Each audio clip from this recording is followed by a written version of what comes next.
Alright, good morning mga bossing, no? So today is January 22, araw ng Lunes. So for today's video mga idol ay ipapakita ko sa inyo itong ating 24 karat game farm authentic. Ayan po yung ating new materials na acquired natin sa 24 karat game farm. So signature po ng 24 karat game farm ay white gold, kaya white gold po ang ating kinuha. Dagdag puwersa ng GTP Game Yard. Ayan po. Kung mapapansin nyo mga idol, yan po ay Class A. Tignan nyo mga idol yung hubog ng kanyang katawan. Puso po yan mga idol, no? Heart shape. Ayan, triple banded yan mga idol. Siyempre, banded po yan ng 24 karat game farm mga idol. So, kilatisin nating maigi. Ayan mga idol, naka 45 degrees. Mabalikat mga idol, no? Tignan mo yung balikat. Ayan. Manipis ang paa. Dikit sa sipit-sipitan mga idol. At talaga namang pag hinawakan mo ay nako, grabe, parang bato yung katawan mga idol. So yan po yung mga karakteristik natin na inahanap sa isang materyales. Yung ganda ng hipo, maganda yung buto, at syempre tingnan mo mga idol, balansyado. Hindi po siya ganun kalaki mga idol ha. Ano po siya, standard. Mahaba ang paa, ganda ng katawan, at matigas ang hipo mga idol. So ilalagay natin dyan sa flying pin para ipakita ko naman sa inyo yung mga pulet natin mga idol, no? So yung pulet natin ay malapit ng breed natin, no? So pinapatapos lang natin na makompleto yung mga balahibo nila kasi medyo sariwa pa po dahil nga po pulit pa. So mapapansin nyo, merong isa dyan na maaga talaga matured or maaga talaga nagpapasampa. So papasampahan natin yan mamaya para syempre makatikim tayo ng first batch ng ating 24 karat game farm na white gold. So mapapansin nyo mga idol, lahat po ng signature line ng mga bigating game farm, yun po ang kinukuha ko. So to be honest, no, lahat ng tinatarget ko sa isang mga sikat na breeder ay yung mga signature nila. So ayoko nang hindi nila signature, gusto ko signature line nila. At kita nyo naman mga idol, sa thumbnail pa lang hawak na po ng may-ari yung gold na white gold mga idol.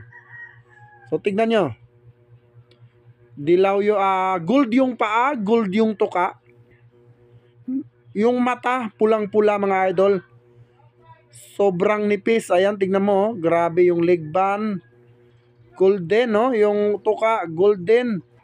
White gold talaga lahat yan mga idol, at talagang napakaganda ng mga tindigan. So yan po yung karakteristik na hinahanap ko sa isang inahin. So matagal ko po yung pinili, sa expo ko po yan binili mga idol, no?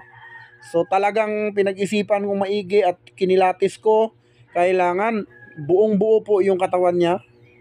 At syempre mabalikat mga idol. So pulit din mga idol, syempre. Pagka kukuha tayo ng materialis, pulit talaga. Para tayo po yung unang makakagamit. Kumbaga, tayo yung first na gumamit sa kanya mga idol. Tignan nyo mga idol yung itsura. Ayan. Ano pa natin yung mga idol, no? Kinukondisyon pa natin yan. Pinapriming pa natin yung ating mga pulit. Para talaga pag sinalang natin sulit po yung makukuha. Tignan nyo naman mga idol itsura. At kung mapapansin nyo mga idol, meron diyang flying pin na mga walang laman. Kasi ma'am, nagpadala ako dito, nagpaakyat po ako ng mga 4 months old na mga early bird mga idol. So, October born and September born, first batch ng early bird natin. So, abangan nyo po mga idol sa ating vlog. At yun po mga idol ay pangmasa po talaga yon, no? So, kaya ko dinala dito yon. Ang dinala ko pala dito mga idol dahil nag-overbreed ako. So, napadami yung breeding ko. Napadami yung production. So, nagdala ako dito for share na rin sa mga ibang small-time breeders na gusto magkaroon ng quality pure brood stag mga idol na talagang pangmasa. Alam nyo ba mga idol kung magkano ang bigaya natin dun sa ating 4 months? Ang 4 months po natin mga idol ay super affordable. At andyan naman sa comment section yung aking messenger account. Kasi pag interesado ka mga idol, wala pong impossible. Okay? Pagka interesado po, hindi mo na kailangan na, boss, sana ko mag-ano. Talagang makikita mo na agad, idol, na sa comment. Magchikahan na lang po tayo sa comment section. At mga idol, para naman sa mga bagong nakapanood ng aking video, baka naman pwedeng pa-subscribe naman mga idol para naman ganado tayong mag-content araw-araw. Siyempre, kung wala ka namang ginagawa, baka naman pwedeng pa pindot ng subscription button at pahit ng notification bell para updated ka sa mga bagong ilalabas na video. So mga idol, kaabang-abang po yung ating 4 months old na ilalabas. Yun po ay first batch ng early bird. So nag-decide ako na marami kasing mga small time breeders na hindi kaya talaga, or kahit napaka-affordable ng ating price, ay talagang hindi nila kaya. Ngayon mga idol, napagdesisyon na ng GTP Game Yard, no, na naisip ko na bakit hindi ako mag-share ng ganitong edad, at least ma-enjoy nila yung pagpapalaki, at the same time pure broodstag po. Alam nyo naman po mga idol kung gaano po kataas ang price ng pure. Pero ako po mga idol ay semi-budget meal lang po ang pure, lalong-lalo na po yung 4 months old natin. So, kung ikaw naman ay seryoso, talagang magchat-chat ka sa akin, magpi-PM ka. Dahil ang ibababa ko mga idol ay 50 pieces po, no? 50 pieces po ang ibababa natin sa ating farm papunta dito sa GTP Game Yard. So, meron po tayong farm mga idol. At syempre, ayoko naman tawaging game farm dito, pero meron po tayong game farm sa Laguna. So dito kaya tinawag kong GTP Game Yard kasi po para po ito sa mga backyard na hindi kayang mag-avail gaya ng sa Expo na sobrang tataas ng price. So ako na po ang gumagawa ng paraan, no, para mabigay sa mga kababayan natin, no, sa mga kapwa natin small time breeders na may bigay yung price na kayang-kaya. Kasi kadalasan ngayon mga idol, pagdating sa budget meal, mga idol ito real talk lang tayo dito. So ito sasampulan ko lang kayo mga idol, mas mahal pa po sa Inmax yung gold na yan.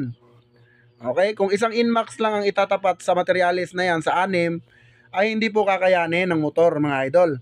So yan lang po ay sample.